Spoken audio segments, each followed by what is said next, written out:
Assalamualaikum warahmatullahi wabarakatuh. Mohon izin untuk memperkenalkan diri. Nama saya Karmelita Asfidandaru, kelas Meteorologi 4A. Pada kesempatan kali ini, saya akan menjelaskan beberapa hal terkait dengan topik meteorologi tropis. Baik, pertama-tama saya akan menjelaskan mengenai ENSO dan IOD. Lanjut. Kondisi ENSO dan IOD berdasarkan sumber berikut dan dampaknya di wilayah Indonesia. Nah, ketika kita membuka sumber dari ini, link tertera tersebut, kita bisa melihat ada dua gambar yang bisa kita jadikan yang bisa kita analisis. Yang pertama, kondisi dari ENSO outlook, kemudian IOD, dan ketiga adalah bagaimana sih perkiraan atau forecast-nya. Yang pertama, bagaimana kondisi ENSO sekarang. Nah, kondisi El Nino Southern Oscillation saat ini netral.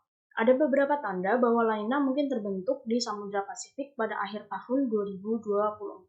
Hal ini dikarenakan terjadi pendinginan di Samudra Pasifik, terutama di bawah permukaan bagian tengah dan bagian timur. Selanjutnya, bagaimana sih dengan IOD-nya? Nah, pada saat ini IOD-nya itu adalah netral.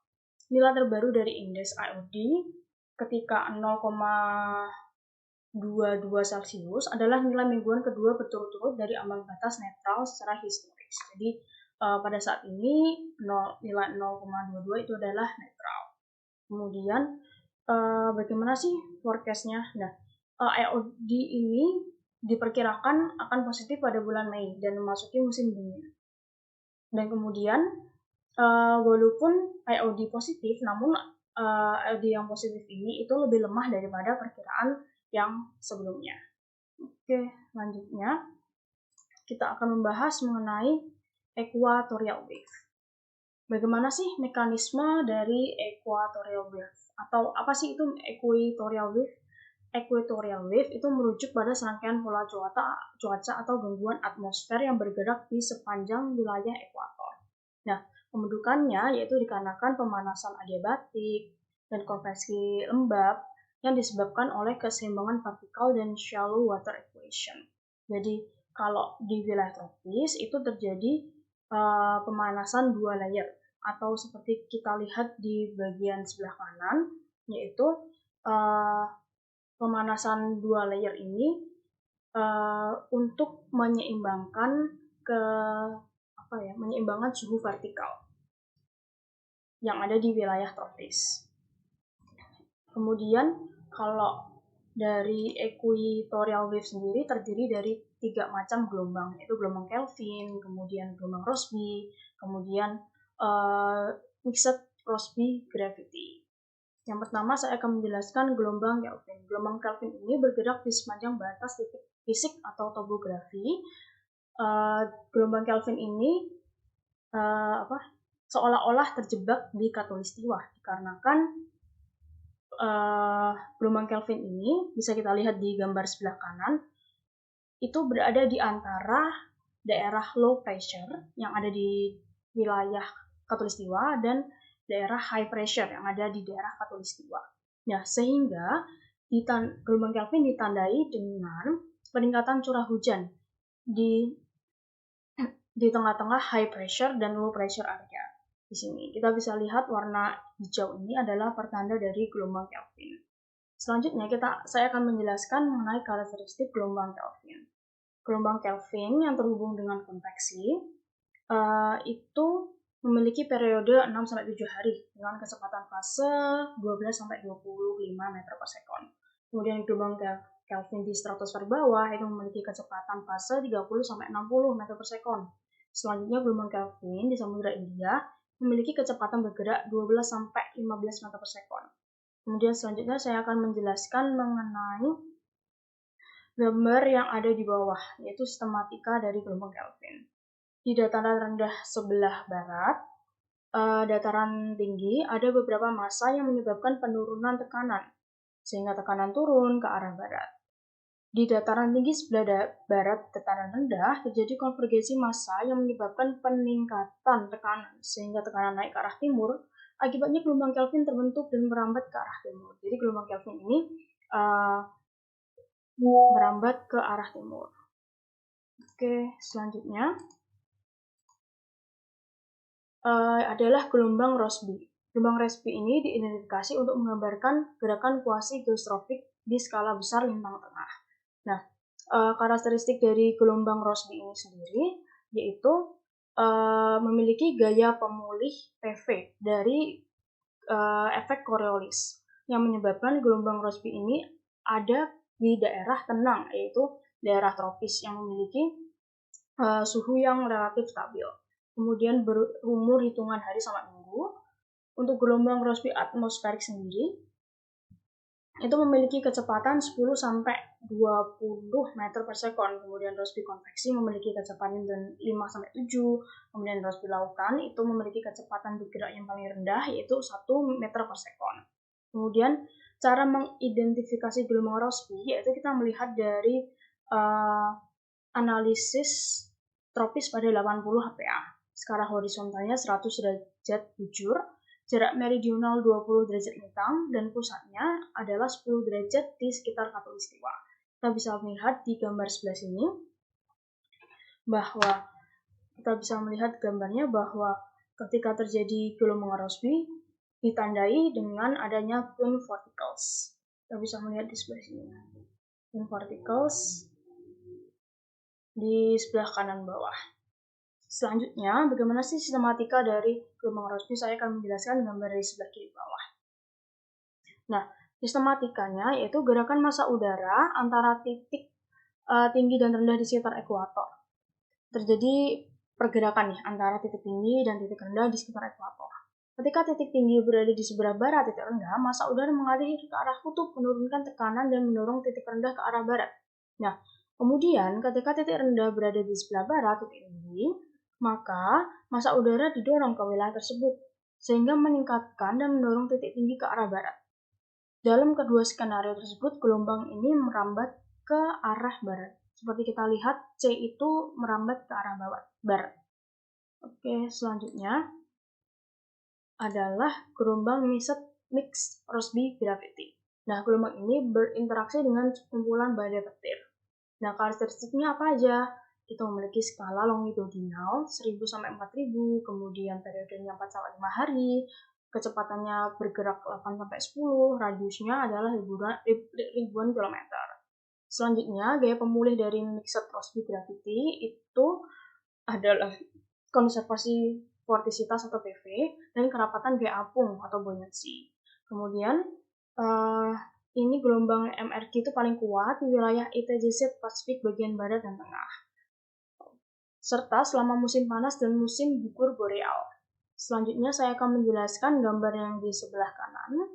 Itu adalah adveksi massa melintasi ekuator yang menyebabkan tekanan di belahan bumi utara. Nah, ketika tinggi di sebelah barat rendah, tekanan menurun ke utara dan naik ke selatan, menghasilkan gelombang bergerak ke arah barat. Gitu pula ketika rendah di sebelah barat, tinggi, tekanan meningkat ke utara dan menurun ke selatan, menyebabkan gelombang juga bergerak ke arah barat. Jadi kita bisa melihat anak panahnya ini gelombang mixed Rossby gravity itu bergerak ke arah barat. Kemudian gambar yang kiri, kita bisa melihat gambar satelit bahwa gelombang mixed Rossby gravity wave itu ditandai dengan gerakan antisimetris yang ada di daerah ekuator. Oke, selanjutnya.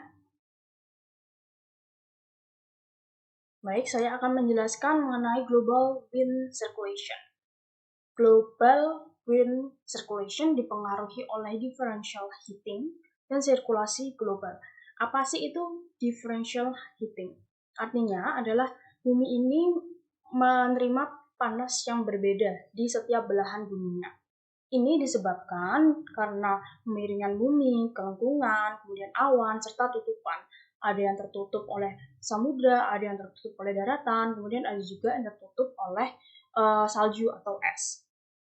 Nah, kemudian dipengaruhi juga oleh sudut datangnya matahari atau sudut datangnya radiasi.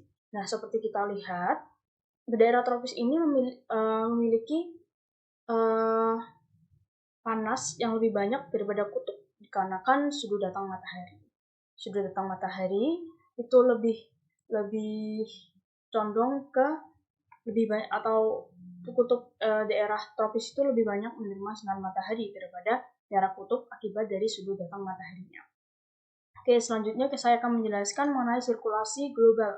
Sirkulasi global atau angin global itu dibagi menjadi 3, yaitu ada Hadley cell, Ferrel cell, dan polar cell. Pertama-tama saya akan menjelaskan mengenai Hadley cell yang ada di khatulistiwa. Nah, Hadley cell ini sendiri dibentuk di khatulistiwa antara 0 derajat sampai 30 derajat. Nah, angin pasat bertiup ke arah ekuator, kemudian naik di dekat ekuator sebagai garis-garis putus badai petir yang membentuk zona konvergensi antar tropis atau IPZZ.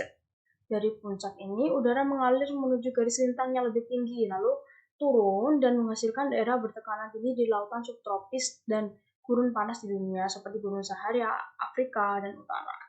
Kemudian alirannya gimana? Seperti saya bilang, Hadley cell ini bergerak ke arah kutub, kemudian mendingin dan turun di sekitar 30 derajat lintang utara dan lintang selatan. Kemudian kembali lagi ke khatulistiwa dengan turun di permukaan membentuk angin pasat atau trade wind. Selanjutnya saya akan menjelaskan mengenai Ferrel cell. Ferrel cell ini terletak di antara 30-60 derajat lintang utara dan selatan. Yaitu pembentukannya yaitu udara sel Hadley bertemu dengan udara dingin di sel kutub. Nah, sel Ferrel ini istilahnya merupakan peralihan antara udara dingin yang ada di kutub dan udara panas yang ada di khatulistiwa. Nah, sel Ferrel ini dikenal dengan sel tengah, udara yang dimana udara berkumpul di ketinggian rendah untuk naik sepanjang batas antara kutub, kemudian dan udara subtropis yang hangat, yang kemudian ini sering terjadi di lintang Inggris yang membuat cuaca tidak menentu. Jadi sel Ferrel ini kalau pengaruhnya terhadap belahan bumi dunia paling bisa dilihat di Inggris. Nah, alirannya bagaimana? Udara bergerak ke arah tropis dan turun 60 derajat di lintang. Kemudian kembali ke subtropis dengan kembali ke khatulistiwa yang membentuk angin barat atau westerlies. Selanjutnya ada polar cell. Polar cell seperti namanya, polar cell ini adalah sel atau global wind circulation yang ada di daerah kutub. Nah, terletak di daerah kutub antara 60 derajat lintang dan 0 derajat kutub. Nah, sel ini adalah sel terkecil dan sel terlemah. Nah, bagaimana sih pembentukannya? Yaitu udara dingin turun di daerah kutub dan bergerak ke arah khatulistiwa di permukaan. Alirannya, udara ini bertemu dengan udara dari sel Ferrel sekitar 60 derajat lintang dan menyebabkan udara naik kembali dan bergerak ke arah kutub di ketinggian. Jadi membentuk sirkulasi yang tidak terputus. Kemudian saya akan menjelaskan mengenai El Nino. Nah, El Nino ini apa sih? El Nino atau kepanjangannya adalah El Nino Southern Oscillation atau ENSO. Merupakan fenomena yang terbentuk akibat adanya interaksi antara lautan dan atmosfer yang menyebabkan adanya variasi iklim di dunia. Nah, El Nino Southern Oscillation atau ENSO dibagi menjadi 3 fenomena, yaitu La Nina pada periode dingin atau ketika indeksnya itu adalah minus, El Nino pada periode panas atau plus, El Nino Southern Oscillation ENSO pada saat netral. Selanjutnya, El Nino ini seperti kita bisa lihat di gambar sebelah kanan, dipengaruhi oleh peristiwa. Yang pertama perubahan angin pasat, kemudian perubahan sea surface temperature, kemudian thermocline. Nah, pertama-tama El Nino ini disebabkan dikarenakan angin pasatnya itu melemah atau bahkan berbalik arah. Jadi angin pasat atau weaker trade winds ini melemah, kemudian ditambah dengan westerly wind yang ada di sini. Nah, hal ini menyebabkan akumulasi air hangat berada di bagian tengah di sini dan timur Pasifik menyebabkan suhu permukaan laut meningkat di daerah ini. Nah, bagaimana dengan kondisi termoklin atau yang di bawah permukaan air laut? Termoklin dalam di sini di bagian timur Samudra Pasifik disertai dengan upwelling. Kemudian termoklin dangkal di bagian barat sebelah sini. Kemudian dampak dari El Nino sendiri yaitu adalah kekeringan di Asia Tenggara, Australia, dan India, sedangkan kebalikannya yaitu terjadi banjir di Amerika Selatan dan Amerika Utara. Selanjutnya saya akan menjelaskan mengenai La Nina. Kebalikan dari El Nino, La Nina ini disebabkan dikarenakan angin pasat yang lebih kuat dan biasanya terjadi di sepanjang kawasan ekuator dari South Amerika atau Timur Pasifik. Angin pasatnya lebih kuat, oleh karena itu perubahan mendorong air laut ke arah barat, menyebabkan terjadinya penumpukan air hangat di bagian barat Pasifik. Ini air hangatnya ada di sebelah barat. Kemudian termoklinnya bagaimana? Termoklin itu condong ke arah timur Samudra Pasifik, disertai dengan upwelling di bagian timur. Di sini terjadi upwelling. Kemudian bagaimana sih dampaknya? Nah, dampaknya dari El Nino sendiri, maksud saya La Nina, adalah kekeringan di pantai barat Amerika Selatan dan bagian selatan Amerika Serikat. Kebalikannya, terjadi banjir di Asia Tenggara, Australia, dan Amerika Selatan. Baik, kali ini saya akan melanjutkan mengenai ENSO, El Nino Southern Oscillation. Nah, apa sih El Nino itu? El Nino adalah fenomena iklim yang mencakup variasi suhu dalam permukaan laut (SST) dan pola angin di Samudra Pasifik tropis. Nah, ENSO ini mengacaukan sirkulasi Walker. Dan keadaan ekstrem dari ENSO itu ditandai dengan fenomena El Nino dan La Nina. ENSO ini sebenarnya terdiri dari 3 fase, yaitu fase normal, fase ekstrem La Nina, dan fase ekstrem El Nino. Kemudian untuk episode atau jadwalnya, El Nino dan La Nina itu berlangsung selama 9-12 bulan. Namun, rata-rata terjadi 2-7 tahunan secara tidak teratur. Kalau fenomena dari ENSO ini disebabkan oleh atau kita bisa melihat dari 5 variabel, yaitu angin pasat, sea surface temperature SST, kemudian upwelling, thermocline, dan sirkulasi Walker. Nah, ketika keadaan normal, angin pasat atau trade winds dan Walker circulation itu mereka mendorong sea surface temperature, air hangat, ke bagian barat, sehingga thermocline ini thermocline-nya bentuknya seperti ini dan terjadi upwelling di bagian timur. Selanjutnya, ketika terjadi El Nino, maka angin pasat itu melemah dan terjadi westerly winds yang menyebabkan SST atau sea surface temperature atau kolam air hangat itu berada di daerah tengah Samudra Pasifik. Nah, bagaimana dengan thermocline? Thermocline ini melandai. Thermocline lebih landai daripada yang ketika fase normal. Nah, terjadi di sini ada upwelling, tapi upwellingnya itu lemah. Kemudian ketika La Nina yang terjadi adalah trade wind atau angin pasatnya itu kencang sehingga mendorong sea surface temperature atau SST, kolam air hangat, ke daerah barat ini. Thermocline-nya itu landai. Sehingga maksudnya thermocline-nya itu thermocline-nya tidak melandai atau thermocline-nya itu miring, sehingga terjadi upwelling di bagian timur atau strong upwelling di bagian timur. Baik, selanjutnya.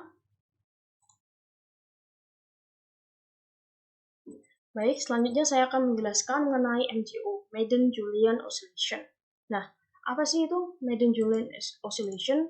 Nah, Madden-Julian Oscillation adalah gangguan awan, curah hujan, angin, dan tekanan yang bergerak ke arah timur di daerah tropis dan kembali ke titik awalnya dari 30-60 hari, atau kita bisa menyebutkan ini adalah sirkulasi intramusiman.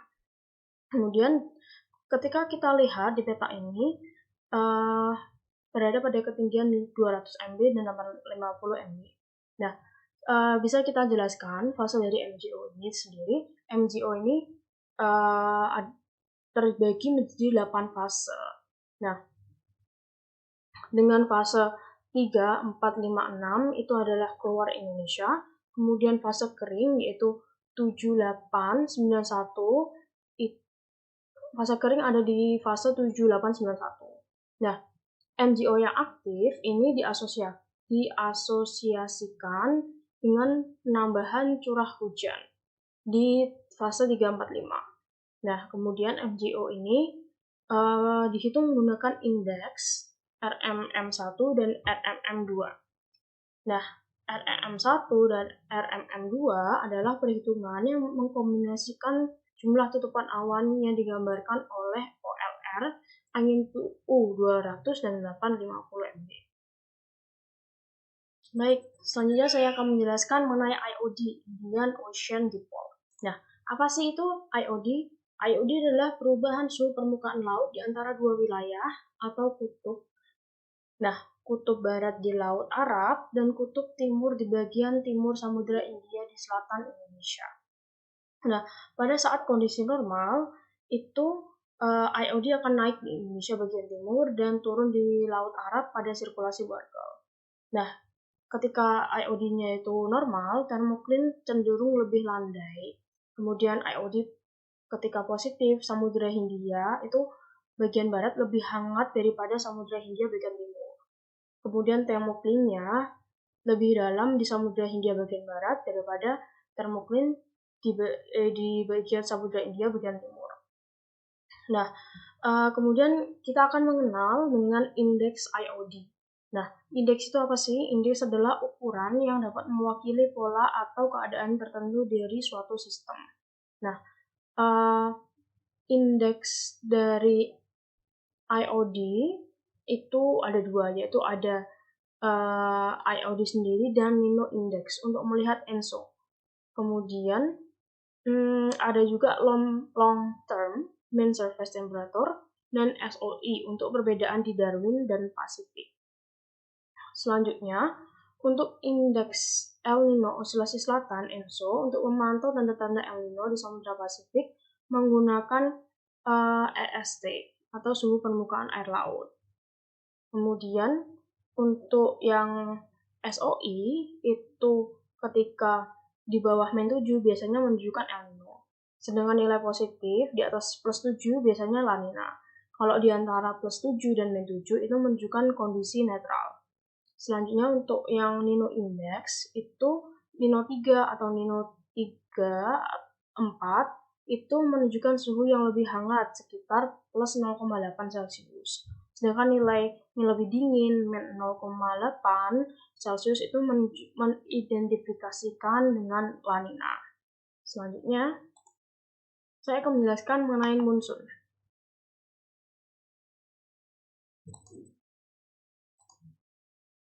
Nah, apa sih pengertian dari monsun itu sendiri? Monsun adalah sistem sirkulasi regional yang mempunyai variasi musiman.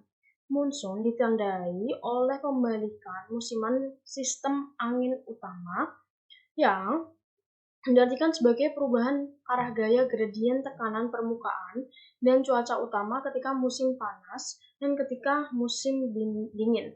Nah, kita perlu tahu apa sih penyebab dari monsun ini sendiri. Nah, monsun itu dipengaruhi oleh pergerakan angin di atmosfer tropis yang berubah secara dramatis pada awal dan akhir musim panas. Pola angin ini disebut dengan sirkulasi Hadley. Nah, sirkulasi Hadley inilah yang membentuk ITJZ, Intertropical Convection Zone. Nah, kita bisa lihat ya di gambar atas pada Desember dan Januari, kemudian ketika bulan Juni dan Juli. Ketika Desember dan Januari, ini ITJZ, Intertropical Convection Zone, itu berada di wilayah selatan dikarenakan dikarenakan pola angin sirkulasi Hadley. Dan kemudian ketika Juni dan Juli itu angin intertropical convergence zone itu berada di daerah utara tropis.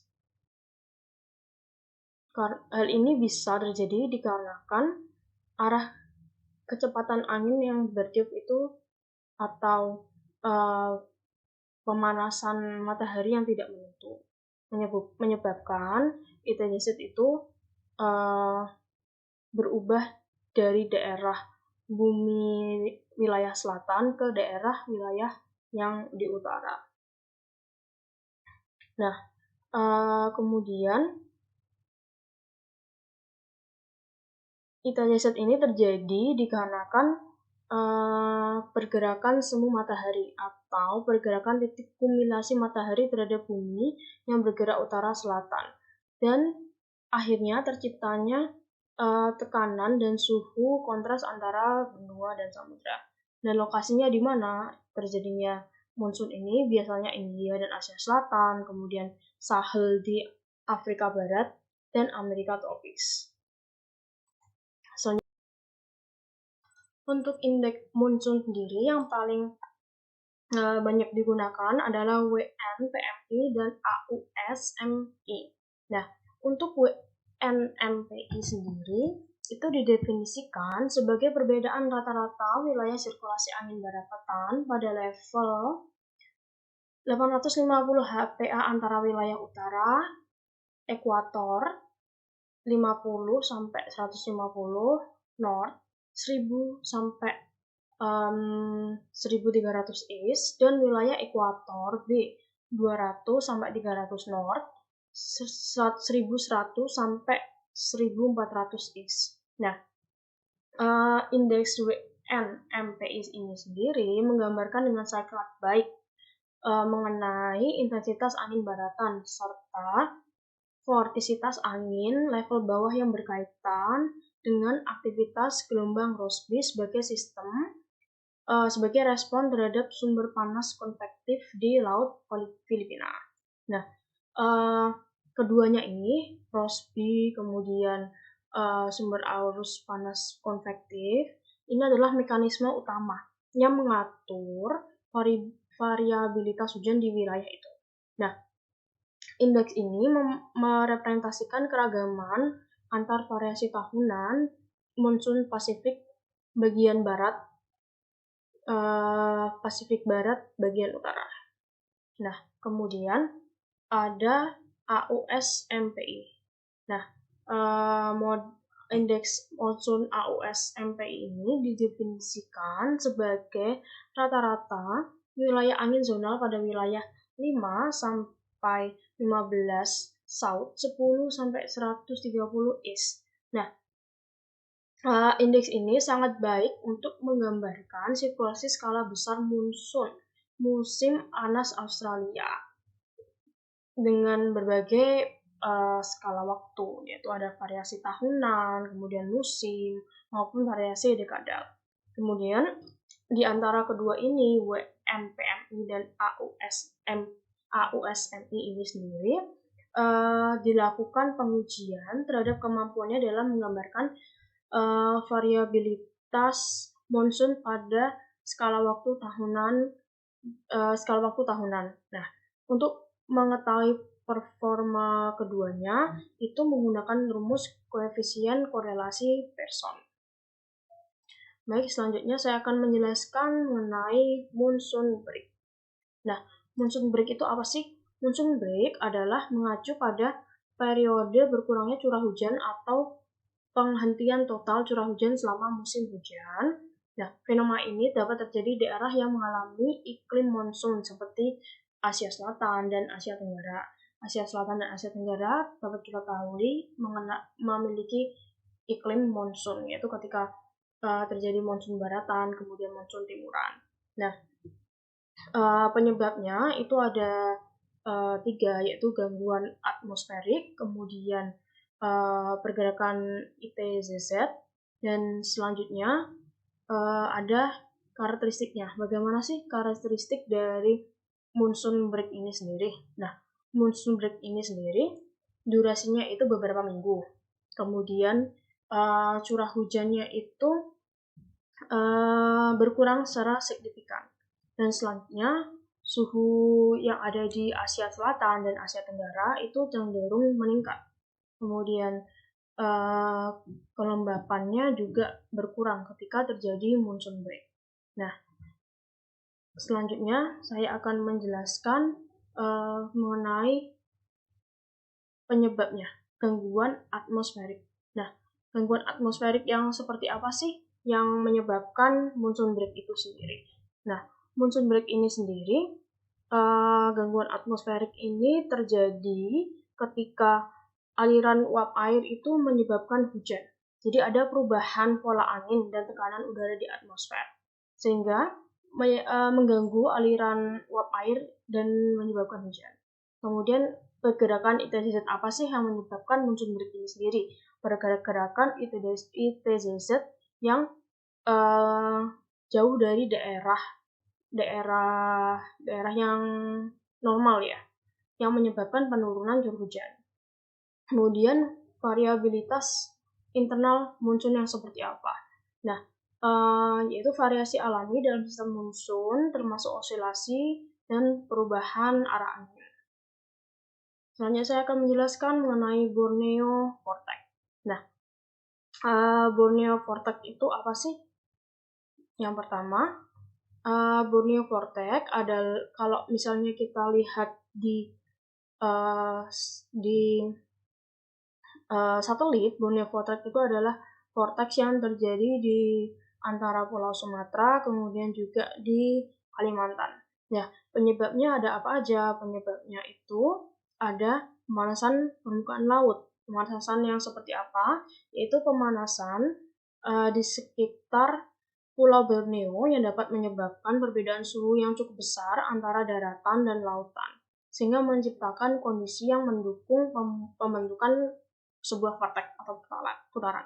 Kemudian ada kondisi dari topografinya ini sendiri. Nah, ini dipengaruhi oleh topografi dari Pulau Kalimantan atau Borneo ini, yang dengan pegunungan yang tinggi di bagian pedalaman, yang dapat mempengaruhi pola angin dan aliran udara, menciptakan kondisi yang mendukung terjadinya sebuah vortex. Kemudian ada juga interaksi dengan aliran udara lainnya. Nah, ini adalah termasuk aliran udara monsoon regional, kemudian pola angin lokal yang dapat menguatkan Borneo Vortex itu sendiri. Kemudian bagaimana sih karakteristiknya? Nah, karakteristik dari Borneo Vortex ini itu skalanya lebih kecil daripada dengan siklon tropis yang sama-sama kalau di satelit itu sebuah pusaran atau vortex. Kemudian Borneo Vortex itu khususnya berkembang di daerah Pulau Borneo. Kemudian menyebabkan hujan deras, angin kencang, dan badai petir. Selanjutnya saya akan menjelaskan mengenai cold surge. Nah, apa sih itu cold surge? Nah, cold surge itu adalah fenomena meteorologi yang terjadi ketika aliran udara dingin secara tiba-tiba menyebar ke daerah yang biasanya memiliki suhu hangat. Nah, kalau ini itu adalah sistem cuaca ekstratropis yang sering terjadi di daerah subtropis dan tropis. Dapat menyebabkan penurunan suhu secara signifikan. Nah, karakteristiknya apa? Karakteristiknya itu biasanya terjadi dalam waktu singkat, kemudian menyebabkan kondisi cuaca ekstrim seperti hujan, salju, kemudian berlangsung hingga beberapa hari hingga minggu. Kemudian penyebabnya apa sih? Penyebabnya itu adalah pergerakan massa udara dingin. Nah, massa udara dingin itu terjadi ketika udara dingin dari lintang selatan tinggi atau Arktik bergerak ke selatan atau garis lintang yang lebih rendah. Kemudian ada interaksi sistem cuaca. Interaksi yang seperti apa? Yaitu interaksi massa udara dingin dengan sistem cuaca lainnya. Misalnya ada front dingin atau sistem tekanan rendah, low pressure area. yang dapat memperkuat low surge ini, low surge sampai ke daerah tropis. Kemudian ada topografi. Nah, topografi daerah yang dilalui oleh cold surge ini sendiri dapat mempengaruhi karakteristik dari fenomena seperti arah dan kecepatan angin serta penurunan suhu. Jadi seperti kita lihat topografinya ini kita dari benua Asia ya. Cold surge dari benua Asia masuk ke daerah khatulistiwa. Kemudian saya akan menjelaskan mengenai Cross Equatorial Northerly Surge atau CENS. Nah, apa sih itu CENS? CENS adalah fenomena meteorologi yang terjadi di wilayah Asia Tenggara. Terutama terjadi itu ketika peralihan antara musim kemarau dan musim hujan. Nah, CENS ini adalah pola angin yang membawa udara lembab dari belahan bumi selatan ke belahan bumi utara untuk melewati khatulistiwa.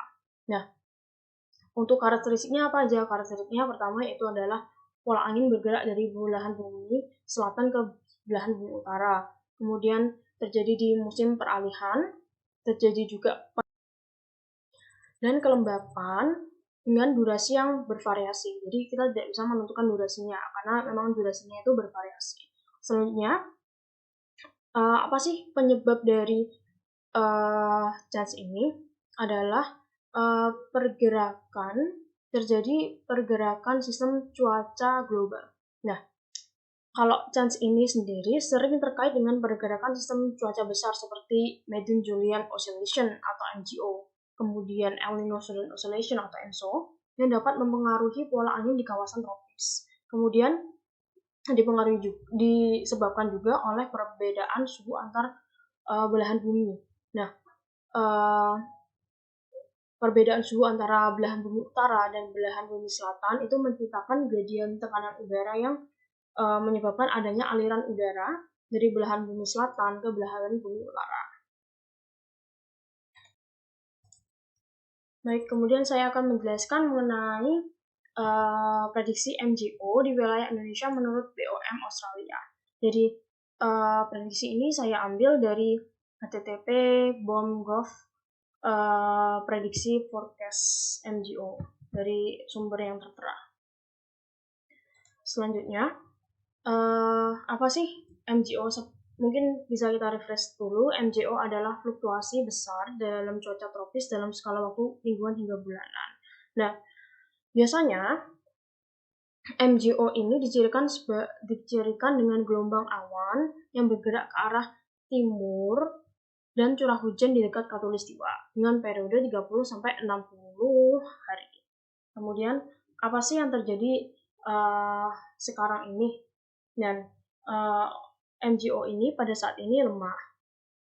Dan sebagian model memperkirakan bahwa MJO ini juga akan tetap lemah sebelum menguat kembali di wilayah timur Samudra Hindia atau benua maritim pada pertengahan hingga akhir bulan ini. Dan ketika MJO ini sendiri berada di akhir bulan Mei, pada MJO itu berperan meningkatkan curah hujan di seluruh bagian Asia Tenggara. Nah, kita bisa lihat gambar yang ada di sebelah kiri. Ini adalah bagan yang menunjukkan kekuatan dari perkembangan MJO melalui 8 wilayah yang berbeda di sepanjang khatulistiwa. Dan area 7 dan area 8 ini adalah wilayah Indonesia. Kemudian 5 dan 6 ini adalah 5 dan 6 ini wilayah di bagian barat, atau di benua maritim. Nah, kemudian ketika indeks dari RMM1 kemudian RM2 seperti yang saya jelaskan sebelumnya itu berada di dalam lingkaran, maka MJO itu dianggap lemah. Di luar lingkaran, maka MJO ini dianggap lebih kuat daripada biasanya. Dan MJO ini akan bergerak berlawanan arah seiring dengan pergerakan MJO yang biasanya bergerak dari barat ke timur. Demikian penjelasan yang dapat saya sampaikan dalam materi meteorologi tropis pada hari ini. Semoga materi yang saya sampaikan dapat membawa ilmu kepada kita semua. Sekian dan terima kasih.